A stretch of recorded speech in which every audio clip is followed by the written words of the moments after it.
வணக்கம். நேற்று இரவு நம்மளுடைய இந்திய ராணுவம் பாகிஸ்தான்ல இருந்து செயல்பட்டு இருக்கக்கூடிய தீவிரவாத அமைப்புகளின் மேல ஒரு பெரிய அளவிலான தாக்குதலை தொடுத்திருக்காங்க. இதுவரை இது வெறும் தீவிரவாத அமைப்புகளின் மேல ஏற்படுத்தப்பட்ட ஒரு தாக்குதலா தான் இருக்கே தவிர, இந்த தாக்குதலுக்கு பதிலடி கொடுக்குறோம் அப்படின்னு பாகிஸ்தான் ராணுவம் திருப்பியும் இந்தியா மேல ஏதாவது ஒரு தாக்குதல் தொடுத்தாங்க அப்படின்னா இது முழு நேர போரா மாறுறதுக்கான வாய்ப்பு இருக்குங்க. ஆனா நம்ம இந்திய ராணுவத்துடைய பலம் அப்படின்றது நம்ம எல்லாருக்குமே தெரியும். இது ஒரு முழு அளவிலான போரா மாறுச்சு அப்படின்னா கட்டாயம் பாகிஸ்தான் மண்ணை கவும் அப்படின்றது உறுதி. ஆனா ஒரு போர் அப்படின்னு ஏற்பட்டுச்சுன்னா அந்த நாட்டுடைய பொருளாதாரம் அப்படின்றது சிறிய அளவில் பாதிக்குங்க. அதுலயும் குறிப்பா சொல்லணும் அப்படின்னா அந்த நாட்டில் இருக்கக்கூடிய சிறு குறு நிறுவனங்கள், எக்ஸ்போர்ட்டர்ஸ், இவங்க எல்லாருமே கட்டாயம் பாதிப்பை சந்திப்பாங்க. ஸோ அப்படி நீங்கள் ஒரு பிஸ்னஸ் பண்ணிட்டு இருக்கீங்க அப்படின்னா இந்த போரா மாறுச்சு அப்படின்னா நம்ம என்னென்னலாம் சின்ன சின்ன பிரச்சனைகளை சந்திப்போம், அந்த பிரச்சனைகளை எப்படி எதிர்கொள்றது, அதை பற்றி தான் இந்த வீடியோவில் டீட்டெயில்டாக பார்க்க போகிறோம். நான் அறிவழகன், பிஸ்னஸ் லாயர். என்னோட கம்பெனி பேர் லா இன்டெலிஜென்ஷியா பிரைவேட் லிமிடெட்.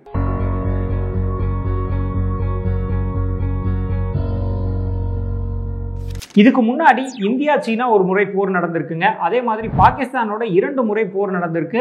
இது தவிர்த்து கார்கில் வார் 1999 கார்கில்லையும் ஒரு போர் நடந்துச்சு. இது தவிர்த்து இப்போ ரீசெண்டாக வந்து பார்த்தீங்கன்னா ரஷ்யா உக்ரைன் போர் ஒன்று நடந்துட்டு இருக்கு. அது மட்டும் இல்லாமல் பாலஸ்தீன் இஸ்ரேல் போரும் நடந்துட்டு இருக்குங்க. ஸோ இதில் எல்லாத்துலேயுமே எப்படி வணிகர்கள் பாதிப்பை சந்திச்சாங்க, பிஸ்னஸ் கம்யூனிட்டி இதனால என்னென்னலாம் பிரச்சனைகள் சந்திச்சாங்க அப்படின்றது எல்லாமே எங்களோட டீம் ஒரு டீட்டெயில் ரிப்போர்ட்டாக கிரியேட் பண்ணியிருக்காங்க. அந்த ரிப்போர்ட்ல இருந்து குறிப்பாக ஒரு 5 முக்கியமான பாயிண்ட்ஸ், அதாவது வணிகர்கள் இதனால என்னென்னலாம் பிரச்சனைகள் சந்திப்பாங்க, அதை எப்படி ஓவர் கம் பண்ணுறது அப்படின்றத பற்றி ஒவ்வொன்றா பார்த்துக்கலாங்க. முதல் விஷயம் பர்ச்சேஸ் ஹேபிட், அதாவது மக்களுடைய வாங்கும் மனநிலை அப்படின்றது மாறுங்க. பொதுவாக வார் அப்படின்னு டிக்ளேர் ஆகிடுச்சுன்னா நம்ம வந்து ஒரு பொருள் வாங்கணும் அப்படின்னு நினச்சா கூட 1க்கு 2 முறை யோசித்து நம்மளுக்கு இந்த பொருள் தேவையா, ஒரு டிவியோ இல்லை ஒரு ஃப்ரிட்ஜோ வாங்குறோம்னா ஒரு 2 முறை யோசித்து வேணும்னா அதுக்கப்புறம் வாங்குவோங்க. அதாவது அத்தியாவசியம் இருந்தால் மட்டும்தான் வாங்குவோம். அதே மாதிரி அத்தியாவசியம் இல்லாத ஒரு சில செலவுகளை நம்ம தவிர்ப்போம்.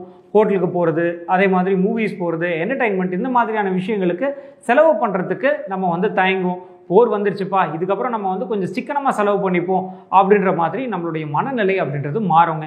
ஸோ இதனால என்ன ஆகும் அப்படின்னு பார்த்தீங்கன்னா அல்டிமேட்டாக பிஸ்னஸ் கம்யூனிட்டியில் இருக்கவங்களுக்கு சேல்ஸ் அப்படின்றது குறையும். இந்த பிரச்சனையை நம்ம எப்படி சமாளிக்கிறது அப்படின்னு பார்த்தீங்கன்னா நம்மளுடைய டார்கெட் மார்க்கெட்டை எக்ஸ்பேண்ட் பண்ணுவோங்க. நம்ம ஏதோ ஒரு ரீஜனில் மட்டும் இருக்கும், நம்மளோட ப்ராடக்ட்ஸ் ஏதோ ஒரு சின்ன ஒரு ரீஜனில் நம்ம வித்துட்டு இருக்கோம் அப்படின்னா நம்மளுடைய டார்கெட் மார்க்கெட்டை இன்னும் பெருசாக்கணும். நம்ம ஏதோ ஒரு சின்ன மாவட்டத்தில் மட்டும் இருக்கோம் அப்படின்னா நம்ம மாநிலம் முழுக்க சப்ளை பண்ணுறதுக்கு பிளான் பண்ணலாம். இல்லை ஏதோ ஒரு மாநிலத்தில் நம்ம வந்து பிஸ்னஸ் பண்ணிட்டு இருக்கோம் அப்படின்னா இன்னும் அடுத்தடுத்த மாநிலங்களுக்கு நம்ம வந்து நம்மளோட பிஸ்னஸை எக்ஸ்பேண்ட் பண்ணலாம். உதாரணத்துக்கு இப்போ நீங்கள் வந்து வட மாநிலங்கள்லாம் இருக்கீங்க அப்படின்ற பட்சத்தில் அங்கே வந்து போரினுடைய தாக்கம் அதிகமாக இருக்கும். அந்த நேரத்தில் என்ன பண்ணலாம், தென் மாநிலங்களுக்கு நீங்கள் உங்களோட ப்ராடக்ட்ஸை டிஸ்ட்ரிபியூட் பண்ண ஆரம்பிக்கலாம். எந்த இடங்களில் போர் சூழல் அதிகமாக இருக்கோ அங்கேருந்து நம்மளுடைய ப்ராடக்ட்ஸை அடுத்த மாநிலங்களுக்கு சப்ளை பண்ண ஆரம்பித்தோம் அப்படின்னா நம்மளோட டார்கெட் மார்க்கெட்டை எக்ஸ்பேண்ட் ஆகும். அதே மாதிரி சேல்ஸும் திருப்பி பழையபடி அதிகரிக்கிறதுக்கு வாய்ப்பு இருக்குங்க. ரெண்டாவது விஷயம், நம்மளுடைய ப்ரொடக்ஷன் குறையிறதுக்கு வாய்ப்பு இருக்குங்க. பொதுவாக ஒரு வார் டிக்ளேர் ஆகிடுச்சு அப்படின்னா முதல்ல என்ன நடக்கும் அப்படின்னு பார்த்தீங்கன்னா நிறைய இடங்களில் பவர் கட் ஏற்படும். அதே மாதிரி டெலிகம்யூனிகேஷன்லையும் பாதிப்பு ஏற்படுங்க. நீங்கள் ஒரு மேனுஃபேக்சரிங் யூனிட் வச்சுருக்கீங்க, ஒரு ஃபேக்ட்ரி வச்சுருக்கீங்க அப்படின்னா அடிக்கடி பவர் கட் ஆகும்போது நம்மளுடைய ப்ரொடக்ஷன் அப்படின்றது பாதிக்கும். ஸோ உற்பத்தி குறையும். இதை எப்படி ஓவர் கம் பண்ணலாம் அப்படின்னு பார்த்தீங்கன்னா அவுட் சோர்சிங், அதாவது நம்மளுடைய ஃபேக்ட்ரியில் ஒரு சில பொருட்களை உற்பத்தி பண்ணி மற்ற மாவட்டங்கள்லையோ இல்லை பக்கத்து மாநிலங்கள்லையோ இருக்கக்கூடிய ஃபேக்ட்ரிஸ்க்கு ஒரு சில ப்ரொடக்ஷன் ப்ராசஸை அவுட் சோர்ஸ் பண்ணலாம். அதுக்கப்புறமா திருப்பியும் கொண்டு வந்து இதை டிஸ்ட்ரிபியூட் பண்ணுறதுக்கு நம்ம பார்க்கலாம். ஸோ இது மூலிமா நம்மளுடைய ப்ரொடக்ஷன் அப்படின்றது குறையாமல் பார்த்துக்க முடியுங்க. மூணாவது ரொம்ப முக்கியமான ஒரு விஷயம், ரா மெட்டீரியலில் தட்டுப்பாடு ஏற்படுறதுக்கு வாய்ப்பு இருக்குங்க.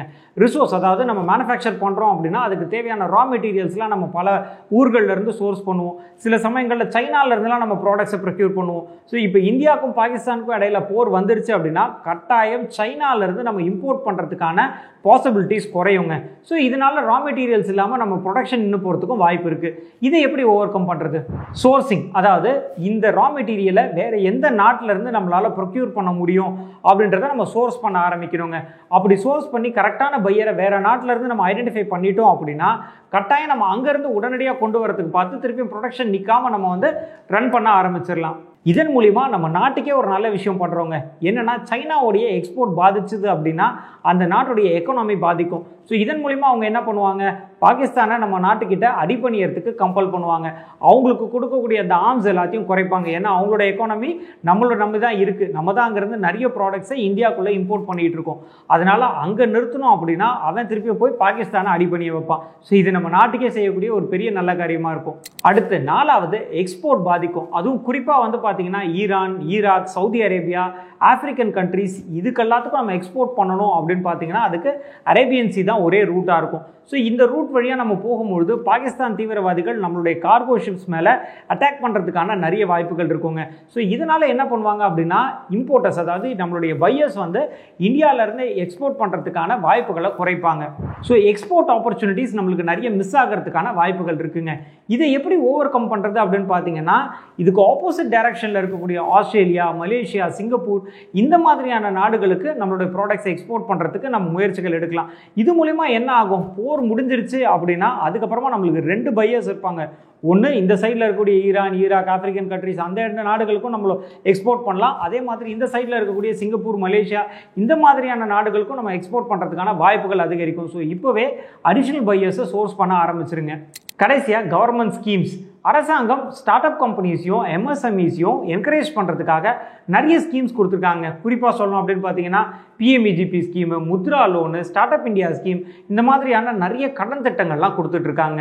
இப்போ வார் அப்படின்றது டிக்ளேர் ஆகிடுச்சுன்னா கவர்மெண்ட்டோடைய முழுக்க ஃபோக்கஸ் அப்படின்றது டிஃபென்ஸில் தான் இருக்கும். அதாவது ஆயுதங்கள் ப்ரொக்யூர் பண்ணுறதுல தாங்க இருக்கும். ஸோ அப்படி பட்ஜெட்டில் மீதி இருக்கக்கூடிய இடங்களில் கொஞ்சம் குறையறதுக்கு வாய்ப்பு இருக்குங்க.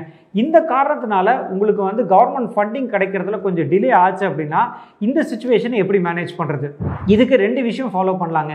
ஒன்று வந்து பார்த்தீங்கன்னா சிக்கன நடவடிக்கை, அதாவது தேவையில்லாத இடங்களில் நம்மளோட ஃபண்டிங்கை வந்து யூஸ் பண்ணாமல் இருக்கிறது. முக்கியமாக ஒரு ஆஃபீஸ் இயங்கணும் அப்படின்னா அதுக்கு ஆப்ரேஷன் மார்க்கெட்டிங் கட்டாயம் தேவை. இந்த இடத்துல மட்டும் யூட்டிலைஸ் பண்ணிவிட்டு வேறு இடங்கள், அதாவது ஒரு இன்டீரியர் பண்ணணும் அந்த மாதிரியான இடங்கள் எல்லாத்தையும் நம்ம வந்து பணத்தை வீணாக செலவு பண்ணாமல் தவிர்க்கலாம். இது ஒன்று. 2வது கொஞ்சம் ப்ரைவேட் ஃபினான்ஸும் நம்ம வந்து அரேஞ்ச் பண்ணுறதுக்கு பார்க்கலாம். அதாவது ரொம்ப எமர்ஜென்சி சுச்சுவேஷன் வேறு வழியே இல்லை அப்படின்ற பட்சத்தில் ஏதாவது ப்ரைவேட் ஃபினான்ஸோ இல்லை பேங்க்கில் பிஸ்னஸ் லோனோ பர்சனல் லோனோ ஏதாவது எடுத்து தற்காலிகமாக நம்ம வந்து மேனேஜ் பண்ணிக்கிறதுக்கு பார்க்கலாங்க. ஸோ இப்போ நான் சொன்ன இந்த 5 விஷயத்தையும் ஃபாலோ பண்ணீங்க அப்படின்னா எந்த ஒரு கிரைசிஸ் சிச்சுவேஷனையும் உங்களால் ஹேண்டில் பண்ண முடியுங்க. பொதுவாக போர் அப்படின்னு பார்த்தா ஒரு சில நாடுகள் தேவையில்லாத போர்கள் வந்து தொடுப்பாங்க. முக்கியமாக வந்து பார்த்திங்கன்னா தங்களுடைய பலத்தை நிரூபிக்கிறதுக்காக, அதே மாதிரி தங்களுடைய எல்லைகளை விரிவடைகிறதுக்காக போர்கள் தொடுப்பாங்க. ஆனால் இந்த இடத்துல நம்ம நாட்டின் மேலே மிகப்பெரிய ஒரு தீவிரவாத தாக்குதல் அப்படின்றது நடந்திருக்கு. பல அப்பாவி மக்கள் தங்களோட உயிர்களை இழந்திருக்காங்க. இதுக்கான ஒரு எதிர் நடவடிக்கையாக தான், அதாவது தீவிரவாத முகாம்களை அழிக்கணும் அப்படின்ற நோக்கத்துக்காக தான் இந்த ஒரு அட்டாக் இந்திய அரசாங்கம், இந்திய ராணுவம் எடுத்திருக்காங்க. இதுக்கு பதில் நடவடிக்கையை நான் கொடுக்குறேன் அப்படின்னு பாகிஸ்தான் வந்து திருப்பவும் நம்ம மேலே தாக்குதல் நடத்தினாதான் இது ஒரு முழு அளவிலான போராக மாறும். அப்படி போராக மாறுச்சு அப்படின்ற பட்சத்தில் கட்டாயம் நம்ம இந்திய ராணுவத்தோடவும் இந்திய அரசாங்கத்தோடவும் துணை நிற்கணும். நான் அறிவழகன், பிஸ்னஸ் லாயர். என்னோட கம்பெனி பேர் ல இன்டெலிஜென்ஷியா பிரைவேட் லிமிடெட்.